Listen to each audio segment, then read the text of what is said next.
विश्वास रखकर अगर समाधान को पकड़ोगे तो समस्या का समाधान हो सकता है। पर यदि हम विश्वास रखकर समाधान ढूंढे ही नहीं है तो फिर तो समस्या प्रबल दिखेगी। ईश्वर का एक नाम, भगवान का एक नाम स्मरण, भगवान का नाम उच्चारण एक समाधान का काम करता है।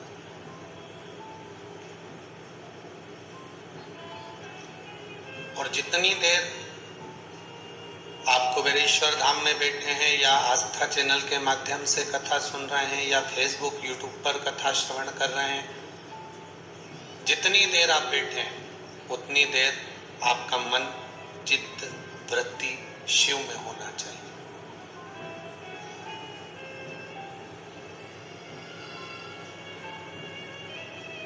इतनी दूर से आप लोग इस कुबेरेश्वर धाम में इस जंगल में आए हो,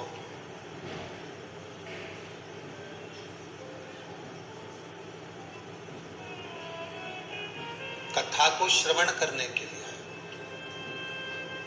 फिर कहूंगा केवल शिव पुराण की कथा नहीं है, शंकर के सामने बैठे हो तो समझ लेना जैसे क्लास टीचर के सामने बैठकर हाजिरी भराती है, ऐसे ही आपकी हाजिरी भरा रही है।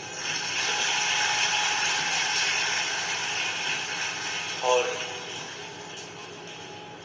कथा सुनकर जब आप यहाँ से जाएं, जितनी शांति से बैठ सकते हो, जितने आनंद से बैठ सकते हो, बैठकर जहाँ मौका मिल जाए, जहाँ जगह मिल जाए, जैसी जगह मिल जाए, जहाँ तक आवाज आ जाए वहाँ तक श्रवण करो।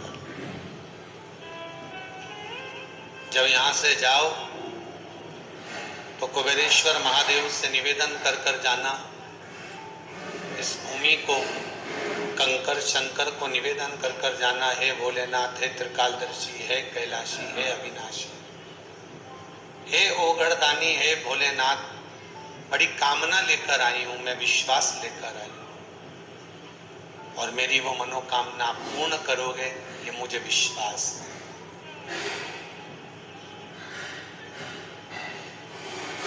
पकड़ लो हाथ गिरधारी, नहीं तो डूब जाएंगे। हमारा कुछ ना बिगड़ेगा, तुम्हारी शान जाए। दुनिया के लोग हमसे कुछ नहीं कहेंगे। दुनिया के लोग अगर कहेंगे तो वो आपसे ही कहेंगे कि शिव का इतना भगत थी, इतना उपासक थी, शंकर की भक्ति में इतना डूबा रहती थी और भगवान शंकर की भक्ति में डूबने के बाद भी इसका दुख नहीं कटा, इसकी समस्या नहीं मिटी। तो फिर कहूंगा संसार समस्या है,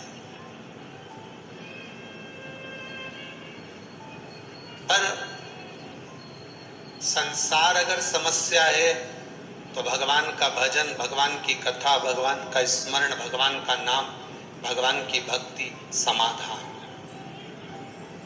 और उस समाधान को अगर हमने अपने भीतर उतार कर रखा है, भगवान ओगढ़दानी के नाम को हमने अपने भीतर उतार कर रखा है, तो ये पक्का है कि या तो समस्या रहेगी या समाधान रहेगा। और समस्या टिक नहीं सकती समाधान के आगे, शिव नाम के आगे।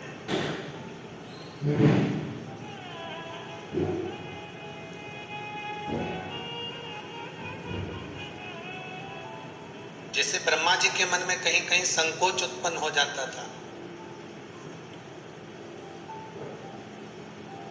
ब्रह्मदेव के मन में जब सृष्टि की रचना करी गई, रचना के समय पर उन्होंने जो मनु और शत्रुपा का जन्म दिया, मनु और शत्रुपा के बाद में उत्तानपाद प्रियव्रत की कथा जो आई, उत्तानपाद की 2 धर्म पत्नियां सुनीति सुरुचि की कथा आई। और सुनीति और सुरुचि, केवल उत्तानपाद की 2 पत्नियां शिव महापुराण की कथा कहती है, केवल उत्तानपाद की नहीं, हमारी भी तो इच्छा, हमारी भी तो आकांक्षा, हमारे भी तो मन, हमारी भी तो इच्छा। हमारे भी तो मन है, हमारी भी तो कांक्षा। केवल उत्तानपाद की दो पत्नियां नहीं है, हमारी भी दो इच्छा है।